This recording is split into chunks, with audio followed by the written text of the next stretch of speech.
Berikutnya kita akan kuliah materi berikutnya, yaitu alasan penanaman modal asing dan strategi cara penanaman modal asing.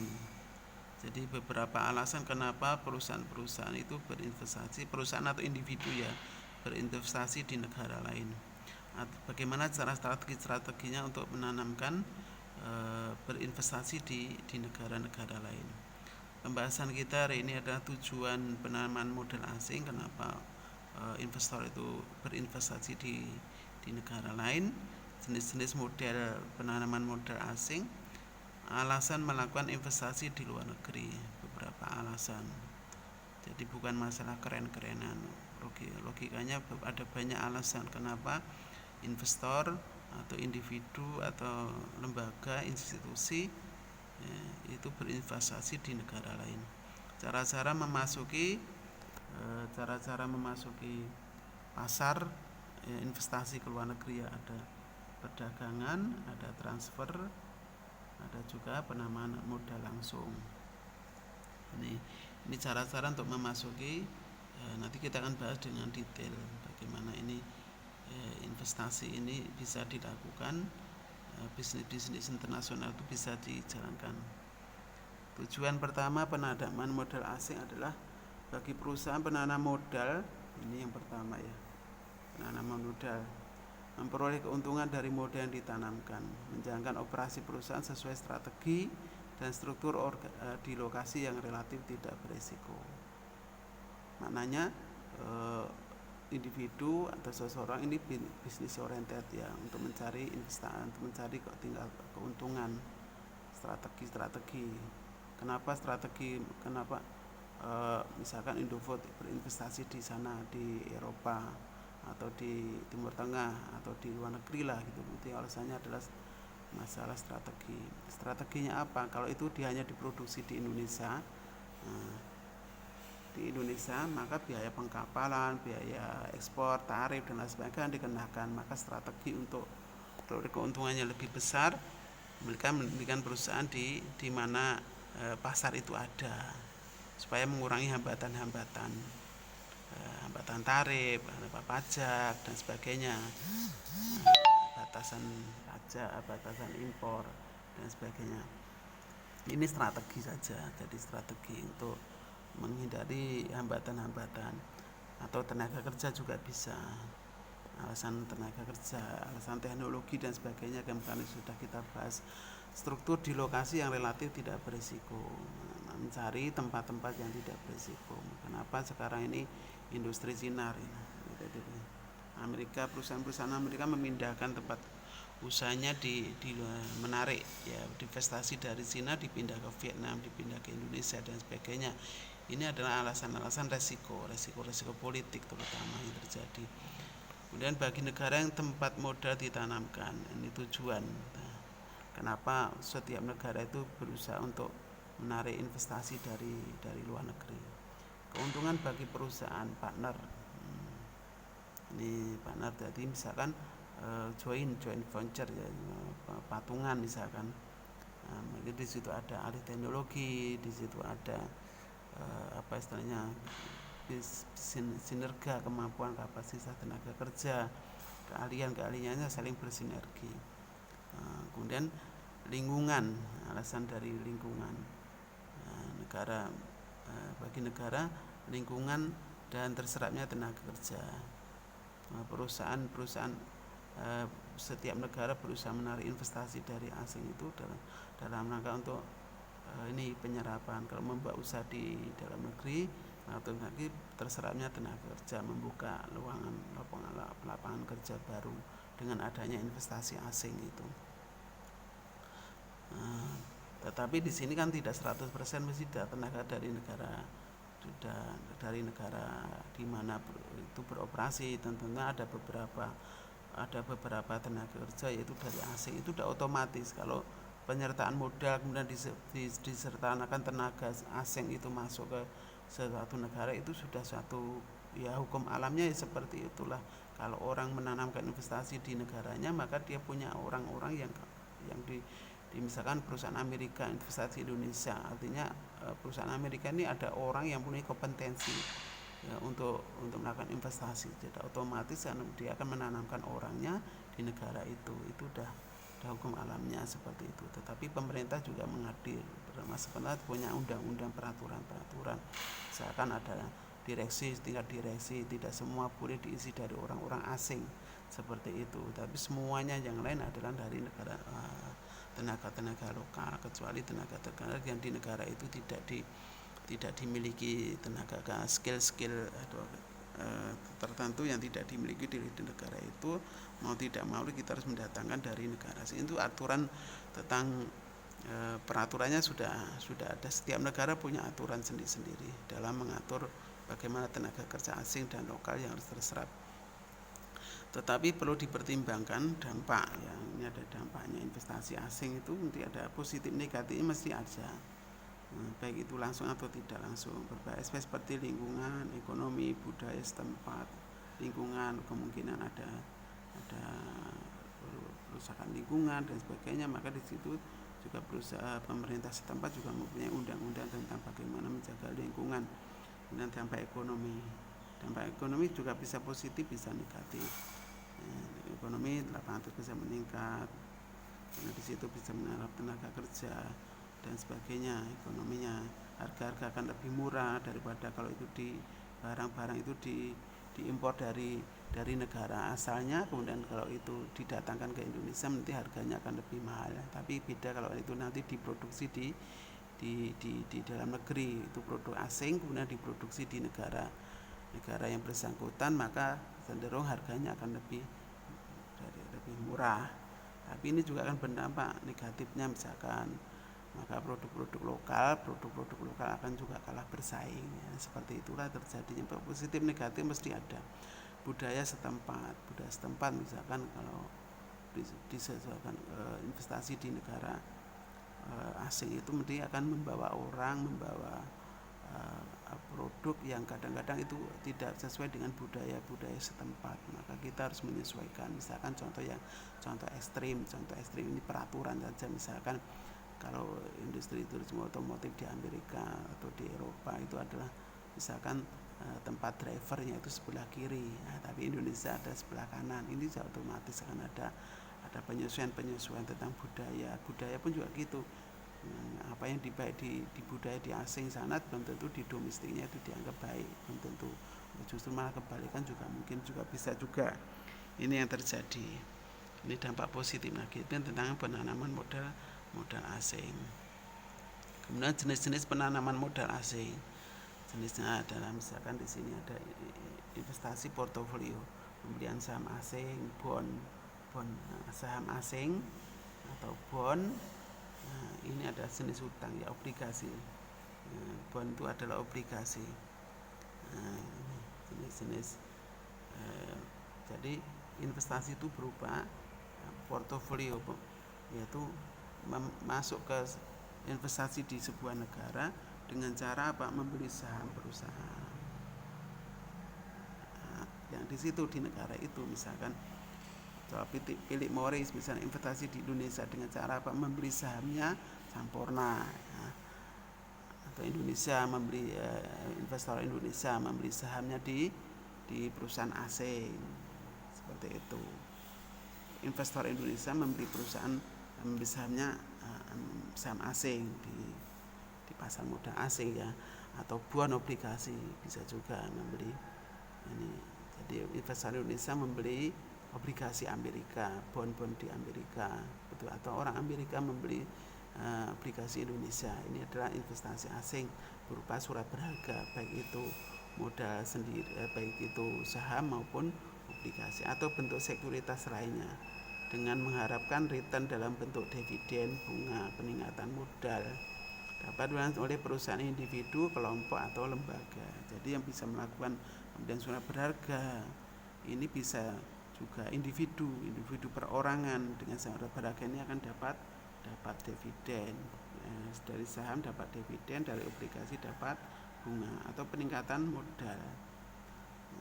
Peningkatan ini yang melakukan siapa? Yang melakukan bisa individu, perorangan, kelompok kelompok tertentu atau lembaga institusi adalah institusi. Philip Morris itu adalah institusi, satu lembaga, satu perusahaan pemilik modal seperti itu adalah gabungan dari berbagai macam-macam membentuklah itu Philip Morris, sehingga mereka memiliki modal yang kuat membeli perusahaan tapi yang membeli itu pihak lembaga institusi. Contohnya tadi Philip Morris membeli saham Sampurna. Philip Morris itu bukan nama seseorang, Philip Morris itu nama institusi, lembaga keuangan. Investasi langsung ya, jenis modal ini, penanaman modal asing ini modalnya adalah dengan model penanaman modal asing, forex direct investment FDI itu, forex direct investment, penanaman modal asing, melibatkan komitmen manajerial dalam operasional perusahaan di luar negeri.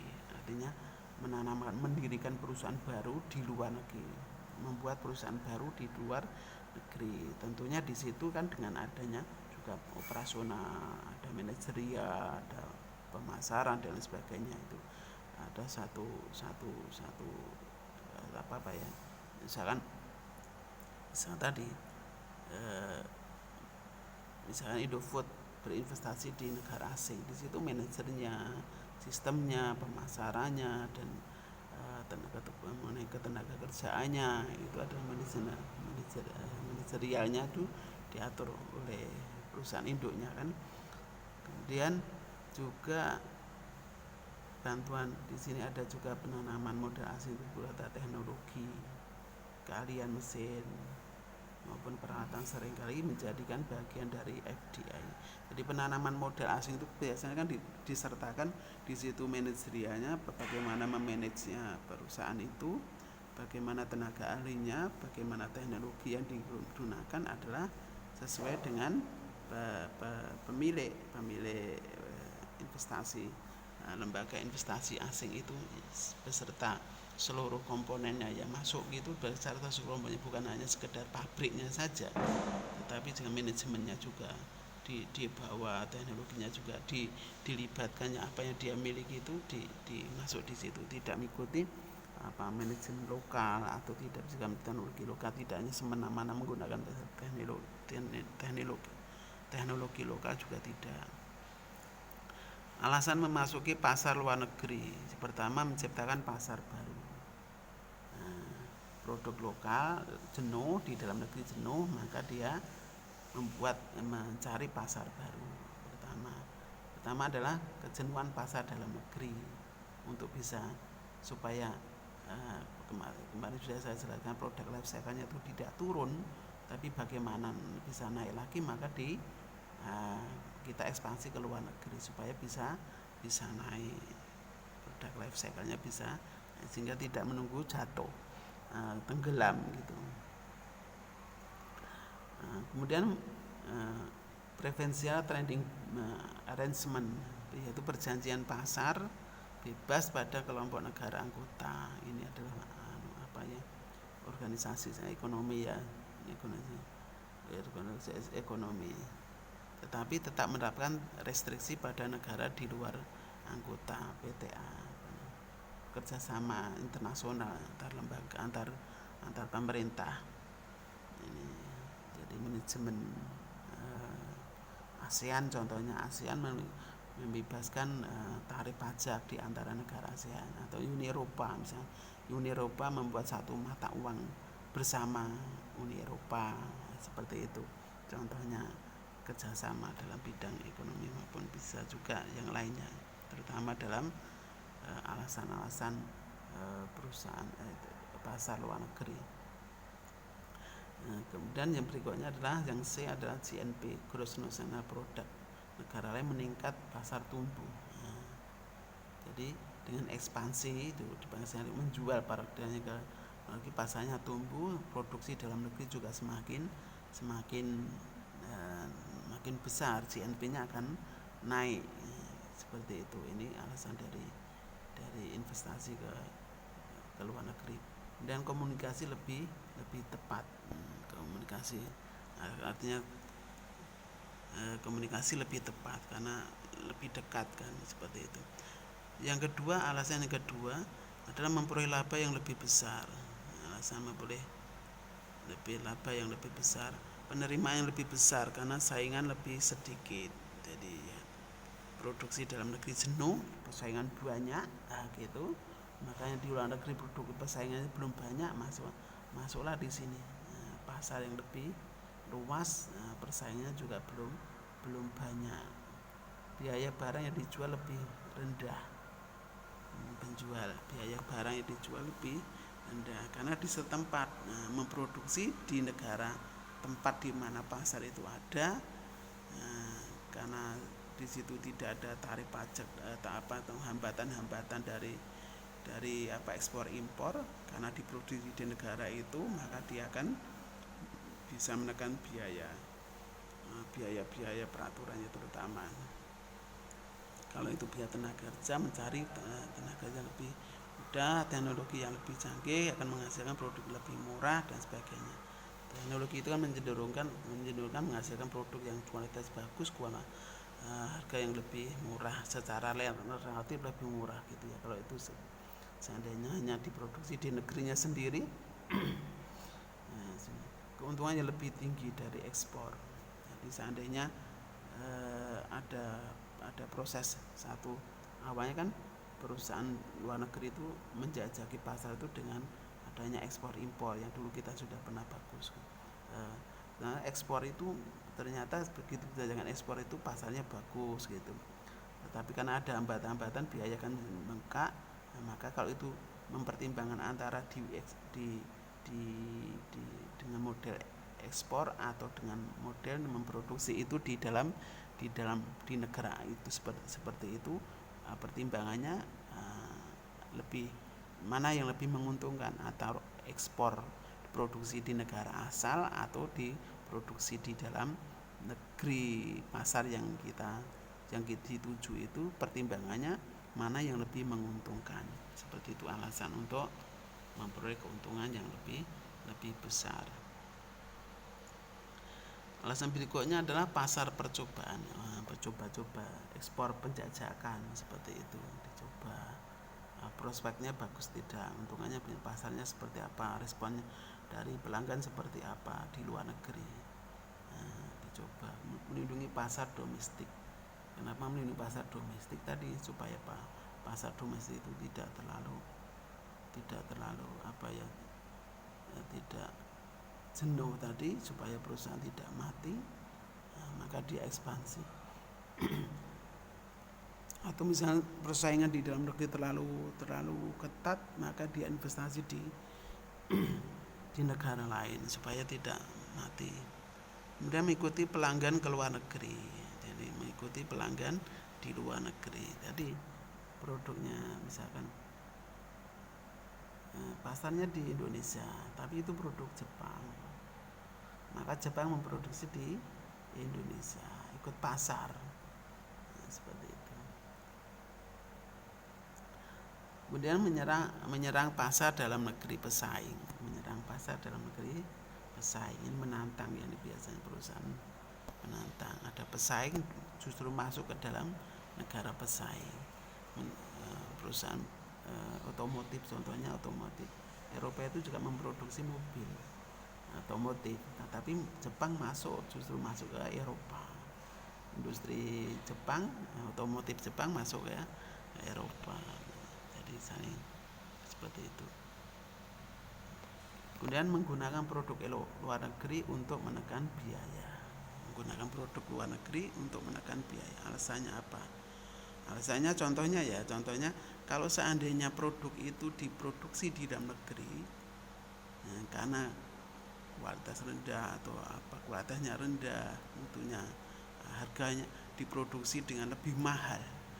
Itu akan, misalkan kalau ada produk di luar negeri itu didatangkan Indonesia, kemungkinan harganya lebih murah gitu. Maka pilihannya mendatangkan itu di luar negeri, karena produk dalam negeri itu terlalu mahal. Kalau diproduksi terlalu mahal, maka tidak mau mendatangkan dari luar negeri, akhirnya lebih murah. Contohnya industri adalah industri alutsista gitu ya, misalkan Sukhoi itu kalau diproduksi Indonesia akan lebih mahal, dibandingkan kalau itu hanya impor saja dari apa istilahnya, dari Rusia. Itu akan lebih murah daripada kalau itu diproduksi di Indonesia sendiri. Bisa saja karena kita tidak punya kapasitas untuk memproduksi itu. Nah, sehingga kalau kita memaksakan diri, kualitasnya lebih jelek, harganya lebih mahal, bisa juga jadi pertimbangannya. Jadi untuk industri-industri tertentu itu menjadi pertimbangan.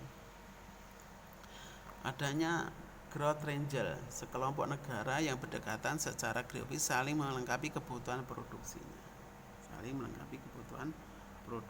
Ini berkelompok ASEAN.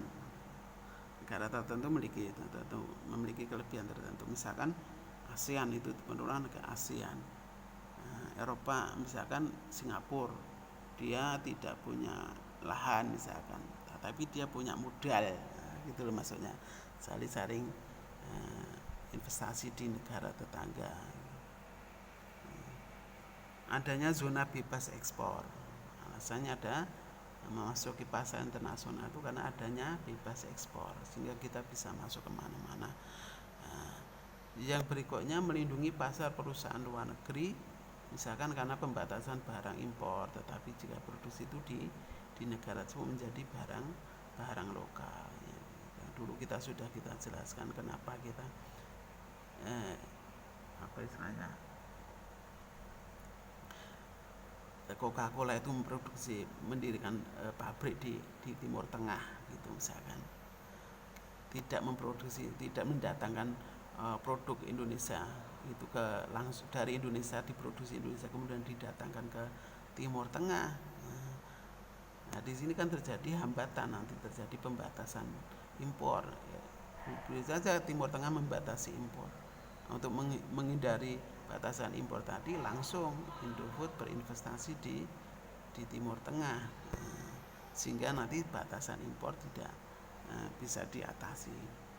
Tapi jika produksi negara tersebut menjadi barang lokal, jadi kalau diproduksi di Timur Tengah, Indofood memproduksi di Timur Tengah, dipasarkan di mana?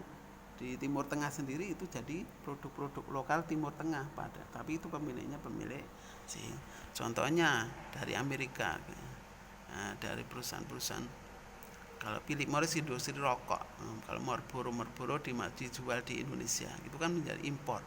Nah, dia produksi Indonesia, jadi produknya jadi produk lokal, walaupun itu sebenarnya industrinya adalah pemiliknya asing, tapi kita diproduksi Indonesia jadi barang lokal.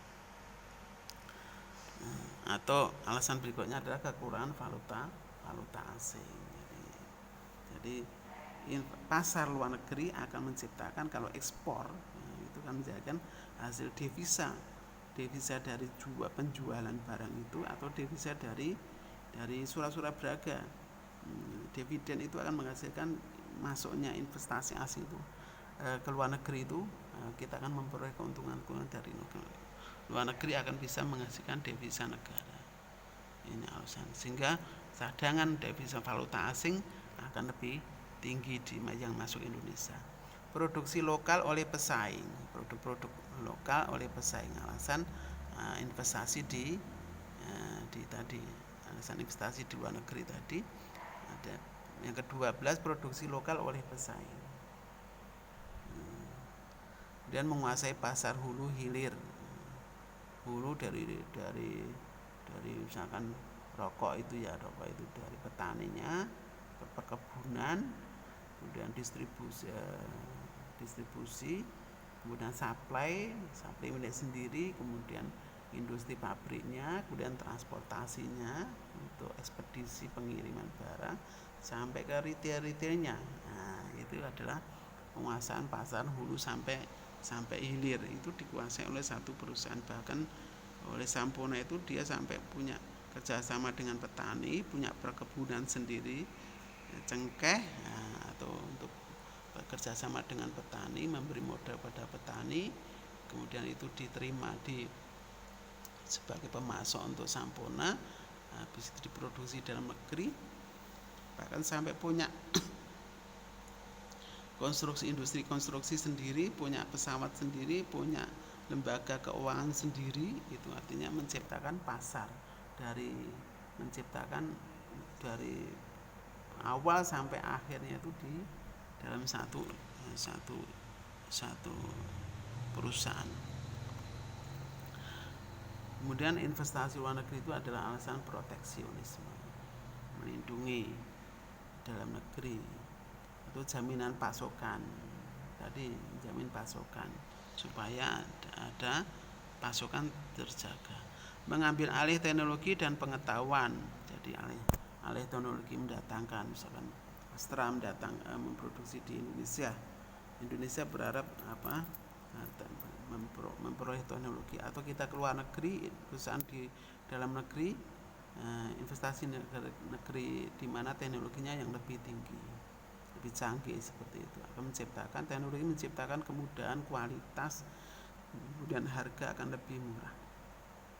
Diversifikasi geografi. Diversifikasi itu adalah penganekaragaman, membagi tempat geografinya, bagi tempat. Misalkan Indofood Indonesia memproduksi di Indonesia, tapi ketika itu dipasarkan di Afrika, maka dia mendirikan perusahaan di Afrika karena pasar dia di Afrika. Kalau itu pasarnya di Eropa, maka dia rencana membeli industri perusahaan sejenis, diambil alih, dibeli di Eropa untuk mendirikan produk yang dimiliki. Nah, di Timur Tengah mendirikan perusahaan di Timur Tengah. Bagi geografis, mana di masa di Afrika, mana di Eropa, mana Timur Tengah, mana Indonesia, itu adalah geografi. Diversifikasi. Kemudian memutuskan keinginan manajemen untuk melakukan ekspansi. Jadi ada kehendak manajemen. Alasannya manajemen punya alasan banyak ya untuk melakukan ekspansi itu. Ya, ujung-ujungnya kalau itu orientasinya pada manajemen, orientasi pada laba, pengembalian, tingkat keuntungan, ya potensi dia mengendaki adalah potensi keuntungan kalau itu investasi di negara asingnya sana. Ini kurang lebihnya seperti ini dulu.